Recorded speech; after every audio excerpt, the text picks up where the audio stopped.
Hi friends, ಇವತ್ತು tomato rasam ಮಾಡ್ತಿದ್ದೀನಿ. ನಾನು ಮೀಡಿಯಮ್ ಸೈಜ್ 6 ಟೊಮೊಟೊ ತೊಗೊಂಡಿದ್ದೀನಿ, ಒಂದು 10 ಬೆಳ್ಳುಳ್ಳಿ ತೊಗೊಂಡಿದ್ದೀನಿ, ಒಂದು ಮೀಡಿಯಮ್ ಈರುಳ್ಳಿ ತೊಗೊಂಡಿದ್ದೀನಿ, ಒಂದು ಬೌಲಲ್ಲಿ ಜೀರಿಗೆ ತೊಗೊಂಡಿದ್ದೀನಿ. ಬೆಳ್ಳುಳ್ಳಿ ಮತ್ತು ಜೀರಿಗೆನ ಕುಟ್ಟಿಟ್ಕೋಬೇಕು ಒಗ್ಗರಣೆಗೆ. ಇದನ್ನು ನಾನು ಕುಟ್ಟಿ ಇಟ್ಕೋತೀನಿ. ಈಗ ಇದನ್ನು ಕುಟ್ಟಿ ಇಟ್ಕೋಬೇಕು. ಟೊಮೊಟೊನ ಕಟ್ ಮಾಡಿ, ಇದು ಟೊಮೊಟೊ ಕಟ್ ಮಾಡಿ ಅದನ್ನು ಫ್ರೈ ಮಾಡ್ಕೋಬೇಕು ನಾವು. ಇಲ್ಲಿ ನೋಡಿ, ನಾನು ಬೆಳ್ಳುಳ್ಳಿ ಮತ್ತು ಜೀರಿಗೆ ಕುಟ್ಟಿಟ್ಕೊಂಡಿನಿ ಒಗ್ಗರಣೆಗೆ. ಈಗ ಟೊಮೆಟೊನ ಕಟ್ ಮಾಡಿ ಇಟ್ಕೊತಾ ಇದ್ದೀನಿ. ನಾನು ಮೀಡಿಯಮ್ ಸೈಜ್ ಟೊಮೆಟೊ 6 ತೊಗೊಂಡಿದ್ನಲ್ವ, ಅದು ಕಟ್ ಮಾಡಿ ಇಟ್ಕೊತಾ ಇದ್ದೀನಿ. ಇವಾಗ ಇದನ್ನು ನಾನು ಆಯಿಲಿಗೆ ನೋಡಿ ಫ್ರೆಂಡ್ಸ್, ಇವಾಗ ಉಪ್ಪನ್ನ ಆ್ಯಡ್ ಮಾಡ್ತಿದ್ದೀನಿ ಇದಕ್ಕೆ. ಇದು ನೀಟಾಗೆ ಫ್ರೈ ಆಗಬೇಕು. ಇದು ಉಪ್ಪು ಹಾಕಿದ್ರೆ ಏನಾಗುತ್ತೆ, ಬೇಗ ಬಾಯ್ಲ್ ಆಗುತ್ತೆ, ಟೊಮೆಟೊ ಬೇಗ ಫ್ರೈ ಆಗುತ್ತೆ. ನಿಮಗೆ ಮೆತ್ತಗಾಗಬೇಕಲ್ವ ಬೇಗ, ನೀವು ಸಾಲ್ಟ್ ಹಾಕಿದ್ರೆ ಬೇಗ ಸಾಫ್ಟ್ ಆಗುತ್ತೆ ಅಂತ ಅಷ್ಟೇ. ಫ್ರೈ ಆಗುತ್ತಿದ್ದಾಗಲೇ ನೋಡಿ, ಸಾಫ್ಟಾಗಿ ಕಾಣಿಸ್ತಿದೆ ಅಲ್ವಾ. ಈಗ ಇದನ್ನು ಗ್ಯಾಸ್ ಆಫ್ ಮಾಡಿ ನಾವು ಒಂದು 10 to 15 ಮಿನಿಟ್ಸು ತಣ್ಣಗಾಗಕ್ಕೆ ಬಿಡೋಣ. ತಣ್ಣಗಾದ್ಮೇಲೆ ಇದನ್ನು ಮಿಕ್ಸಿ ಜಾರಿಗೆ ಹಾಕ್ಕೋಬೇಕು. ಇದಿವಾಗ ತಣ್ಣಗಾಗಿದೆ. ಇದನ್ನು ನಾನು ಮಿಕ್ಸಿ ಜಾರಿಗೆ ಹಾಕ್ಕೊತಾ ಇದ್ದೀನಿ. ಮಿಕ್ಸಿ ಜಾರಿಗೆ ಹಾಕ್ಕೊಂಡು ನುಣ್ಣಗೆ ಮಿಕ್ಸಿ ಮಾಡ್ಕೊಂಬರ್ಬೇಕು. ನಾನು ನುಣ್ಣಗೆ ಮಿಕ್ಸಿ ಮಾಡ್ಕೊಂಬಂದು ನಿಮಗೆ ಒಗ್ಗರಣೆ ಹಾಕೋದನ್ನು ತೋರಿಸ್ಕೊಡ್ತೀನಿ. ಫ್ರೆಂಡ್ಸ್, ನಾನು ರುಬ್ಕೊಂಬಂದಿದ್ದೀನಿ. ಈಗ ಈ ಥರ ರುಬ್ಕೊಬೇಕು. ಈಗ ಟೊಮೆಟೊ ರಸಮ್ ಮಾಡೋದಕ್ಕೆ ಎಣ್ಣೆ, 2 ಸ್ಪೂನು ಸಾಂಬಾರು ಪೌಡ್ರು, ಸ್ವಲ್ಪ ಸಾಸಿವೆ, ಈರುಳ್ಳಿ, ಕೊತ್ತಂಬರಿ ಸೊಪ್ಪು, ಇಂಗು 1 ಚಿಟಿಕೆ, 4 ರಿಂದ 5 ಒಣಮೆಣ್ಸಿಕಾಯಿ ಕಟ್ ಮಾಡಿ ಇಟ್ಕೊಂಡಿರೋದು, ಇದು ಬೆಳ್ಳುಳ್ಳಿ ಜೀರಿಗೆ ಒಗ್ಗರಣೆಗೆ ಜಜ್ಜಿ ಇಟ್ಕೊಂಡಿದ್ದೀನಿ, ಇದು ಕರಿಬೇವು ಸೊಪ್ಪು. ಈಗ ಒಗ್ಗರಣೆಗೆ ಪಾತ್ರೆ ಇಟ್ಟಿದ್ದೀನಿ ನಾನು. ಇದು ಎಣ್ಣೆ ಬಿಸಿ ಆಗಿದೆ. ಇದಕ್ಕೆ ಸಾಸಿವೆ, ಒಣಮೆಣ್ಸಿಕಾಯಿ,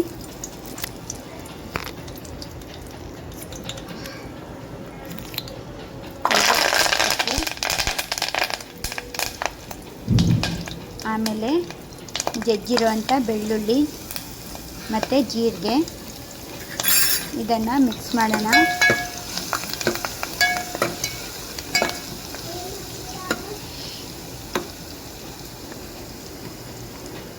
ಇದನ್ನು ಸ್ವಲ್ಪ ಫ್ರೈ ಆಗಕ್ಕೆ ಬಿಡೋಣ, ಹಸಿ ವಾಸನೆ ಹೋಗಲಿ. ಆಮೇಲೆ ಈರುಳ್ಳಿನ ಸೇರಿಸ್ಕೊತಿದ್ದೀನಿ. ಮೀಡಿಯಮ್ ಸೈಜ್ ಈರುಳ್ಳಿ ತೊಗೊಂಡಿರೋದು ನಾನು, ಕಟ್ ಮಾಡಿ ಇಟ್ಕೊಂಡಿರೋದು. ಈಗ ಇದನ್ನು ಫ್ರೈ ಮಾಡ್ಕೊಳ್ಳೋಣ. ಕೆಂಪುಗಾಗಬೇಕಿದು ಮತ್ತು ಹಸಿ ವಾಸನೆ ಹೋಗಬೇಕು.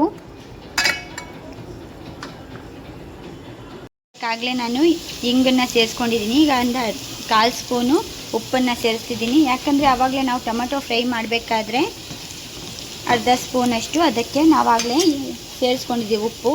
ಅದಕ್ಕೆ ಇವಾಗ ಸ್ವಲ್ಪ ಸೇರಿಸ್ತಾ ಇದ್ದೀನಿ ನಾನು. ಈಗ ಸಾಂಬಾರು ಪುಡಿ 2 ಸ್ಪೂನು ಸೇರಿಸ್ಕೊತಿದ್ದೀನಿ.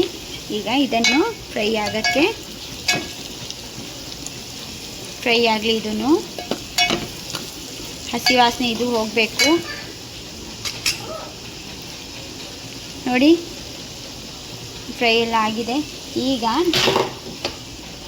ನೋಡಿ ಫ್ರೆಂಡ್ಸ್, ಇದು ಒಗ್ಗರಣೆಗೆ ರೆಡಿ ಇದೆ. ಈಗ ರುಬ್ಬಿ ಇಟ್ಕೊಂಡಿರುವಂಥ ಟೊಮೆಟೊ ಪ್ಯೂರಿನ ಇದರಲ್ಲಿ ಸೇರಿಸ್ಕೊತಾ ಇದ್ದೀನಿ.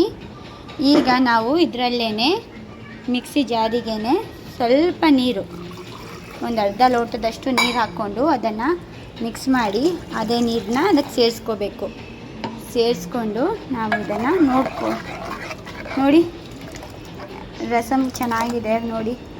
ರೈಸ್ ಜೊತೆಗೆ ತಿನ್ನೋದಕ್ಕೆ ಕರೆಕ್ಟಾಗಿ ಆಗಿದೆ. ನಿಮಗೆ ಕ್ವಾಂಟಿಟಿ ಜಾಸ್ತಿ ಬೇಕಂದರೆ ಟೊಮೆಟೊ ಜಾಸ್ತಿ ತೊಗೋಬೇಕು. ನಾವಿಲ್ಲಿರೋದು ಬರೀ ಇವತ್ತು 4 ಮೆಂಬರ್, ಅದಕ್ಕೋಸ್ಕರ ನಾನು ಸ್ವಲ್ಪನೇ ಮಾಡ್ಕೊಂಡಿದ್ದೀನಿ. ನೋಡಿ, ಈಗ ನೀರು ಹಾಕಿದ್ದೀವಿ ನಾವು. ಈಗ ಇದನ್ನು ಕುದಿ ಬರೋವರೆಗೂ ನಾವು ಇದನ್ನು ಒಂದು 5 ಮಿನಿಟ್ಸು ಮುಚ್ಚಿಬಿಡೋಣ. ನೋಡಿ, ಈಗ ಪ್ಲೇಟ್ ತೆಗಿತಾ ಇದ್ದೀನಿ. ಕುದಿ ಎಲ್ಲ ಚೆನ್ನಾಗಿ ಬಂದಿದೆ. ಇದನ್ನು ಫ್ಲೇಮ್ ಕಮ್ಮಿ ಮಾಡಿ ನಾವು ಗಾರ್ನಿಷಿಗೆ ಸ್ವಲ್ಪ ಇವಾಗ ಕೊತ್ತಂಬರಿ ಸೊಪ್ಪನ್ನು ಸೇರಿಸ್ಕೊಳ್ಳೋಣ. ಈಗ ನಾನು ಹಾಯ್ ಫ್ರೆಂಡ್ಸ್, ನೋಡಿ ಈಗ ರಸಮ್ ಆಗಿದೆ. ಈಗ ಇದನ್ನು ನಾನು ರೈಸ್ ಜೊತೆಗೆ ಸರ್ವ್ ಮಾಡ್ಕೋತಾ ಇದ್ದೀನಿ. ಸರ್ವ್ ಮಾಡಿಕೊಂಡು ನೋಡಿ ಫ್ರೆಂಡ್ಸ್, ಈಗ ನಾನು ರೈಸ್ ಜೊತೆಗೆ ರಸಮ್ ಇಟ್ಕೊಂಡಿದ್ದೀನಿ. ಚೆನ್ನಾಗಿರುತ್ತೆ, ನೀವು ಒಂದ್ಸರಿ ಟ್ರೈ ಮಾಡಿ ಮನೆಯಲ್ಲಿ. Thank you.